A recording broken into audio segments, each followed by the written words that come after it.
Ang susunod na programa ay rated PG. Patnubay at gabay ng magulang ay kailangan sa mga batang manonood.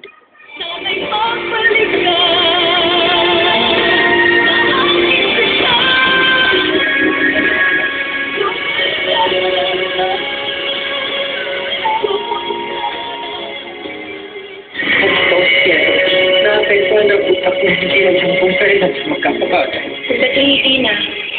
Grabe siya kung makaiyak. Talaga? Oo. Parang mo siya yung asawa eh. Such a malicious mind, Stella. Not only is Dina Kevin's ex-girlfriend, para pamilya na rin siya. Kasalanan sa ilang nalisyon nagkataon. Magtatakaso at mag-iisip kung bakit. Meron sa kapitid na niya. Hindi na pa siya umiyak. Wala pa siya umiyak. Para po sa inyo, bakit ako po sa din kanina, Mamo? Kanina galing? Baka po kay Sir Kevin. I love somebody else. And I try to stop myself because I know it's wrong. She's one of your friends. Ang tanong, sino sa tatlong kaibigan mo ang sasamahan niya? Ito yung dati niyang karelasyon. Si Dina. Kumanda sa akin yung Dina na yun. Hindi pa rin ako makapaniwala eh.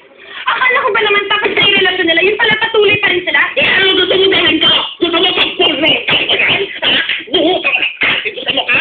Iyahampas ko to sa kanya! Ha? Hindi ko alam, Eddie, okay? Hindi ko nga alam kung anong gagawin ko pag makita ko siya. Parang hindi ka rin nagsigmura kung makita siya. Ang init-init na dito. Huwag ka na magpakilit. Basta ka na lang ba magpapatuklaw sa ahas, ha? Tapos sa kanya, suburin. Tapos suntukin ng kailan ng napakano na yung apple ka. Tapos tudulan. Tapos sasagulotan. Tatagdahan ko ba yan? Ganon-ganon. Diyos ko, kung di ako marunong mag-typing, matututo ko doon sa bruang yan. Ang pangit na nung laki ng ilong niya. Ihahampas ko ka kanya siya. Para magbungi ng buwan niya. Saan ka pupunta? Eh, di pupuntahan si Dina. Gusto ko siyang makausap. Ay! Gusto ko yan! Gusto ko yan! I love it! Ang magkaalam-alam na! Anong wala ko sa ng Dina? Nag-Hong Kong po. Kanina lang po siya umalis. Bakit wala naman siya nabanggit sa akin na babiyahe siya? Eh, biglaan lang po kasi yung pag-alis niya. Pero babalik din po. Salamat. Oo. Kinat-pirich pa rin si Lucci eh. Si Misha naman nasa Davao, may nasa kasong Wendy. Di alam kung kailan babalik. Kaya naman pala nag-Hong Kong to si Dina. May pinagtataguan. Guilty. Sino? Si Dina? Oo naman, no? So kaya yung dahilan kung bakit na-aksidente yung asawa mo. Dahil sa kalandian niya kung bakit nabangga yung kotse, no? Dapat ka na mag-guilty siya. My God. Oras na makita ko ang Dina na yan. Hindi ko man lang siya dudraan. Dahil masyadong malinis ang dulang ko para sa kanya. Oh my God, Ben. Iba ka na. Masyado ka nang matapang. Oh my God, I love it. Promise. Babakit ko.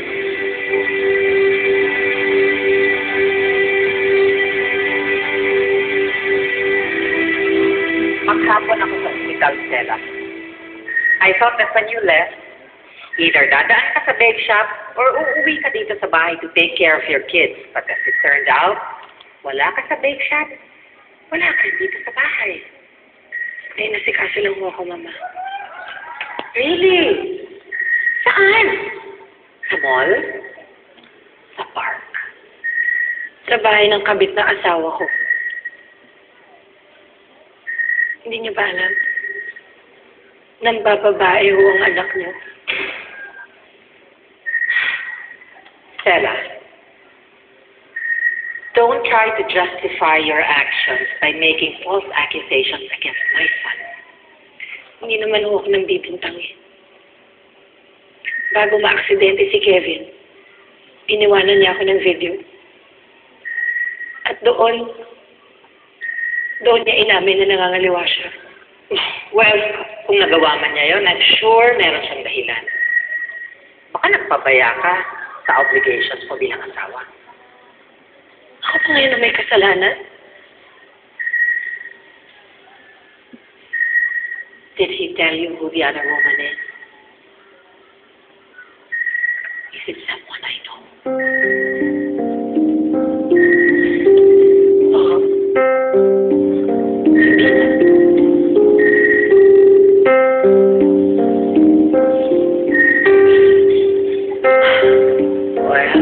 Well. Good choice.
Masyado na masikip tong sing-sing na to para sa akin, Kevin.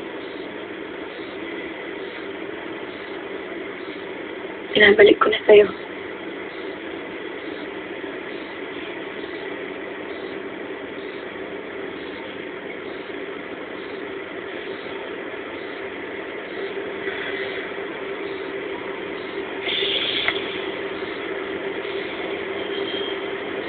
Kung sana kipagsapal-sapalin, Kevin. Para maramdaman mo ang lahat ng sakit. Kung gaano kasakit. Pero hindi ko naman magawa. So, siyempre ako magmumukhang masama.